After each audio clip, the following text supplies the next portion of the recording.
Hi అండి, అందరూ ఎలా ఉన్నారు? వెల్కమ్ టు జానస్ వరల్డ్. ఈరోజు మినీ వ్లాగ్ ఏంటంటే, నేను గురువారం రోజు నేను ఎన్నో వారం చేస్తున్నాను ఏంటి అనేది ఈరోజు నేను మీతో షేర్ చేసుకుంటున్నానండి. నేను 11 వారాలు అయితే మొక్కుకున్నాను అనమాట. ఇది 3వ వారం. మార్నింగ్ కుదరలేదని చెప్పేసి నేను ఈవినింగ్ అయితే పూజ అనేది చేసుకుంటున్నాను అనమాట.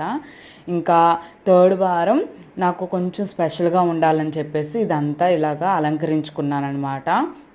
అయితే నేను 2 డేస్ నుండి ఫుల్ వ్లాగ్స్ అయితే నేను అప్లోడ్ చేయట్లేదు కదా, కొంచెం బిజీగా అయితే ఉన్నాను. దాని గురించి అయితే నేను వీడియోస్ అయితే అప్లోడ్ చేయలేదన్నమాట. ఇక్కడ నుంచి అయితే నేను రెగ్యులర్గా పెడతానే ఉంటాను. ఒక 2 డేస్ మాత్రం చిన్న గ్యాప్ అయితే తీసుకున్నాను అనమాట. అయితే కింద లింక్ అయితే ఇస్తాను. మొన్న మా హస్బెండ్తో నేను ఒక వీడియో అయితే రిలీజ్ చేశాను. దాని గురించి ఫుల్ వీడియో అయితే కింద మన ఛానల్ నేమ్ కింద అయితే నేను లింక్ అయితే ఇస్తాను. చూసి ఎలా ఉందనేది షేర్ చేసుకోండి. బాయ్. వీడియో నచ్చితే లైక్ చేయండి, షేర్ చేయండి.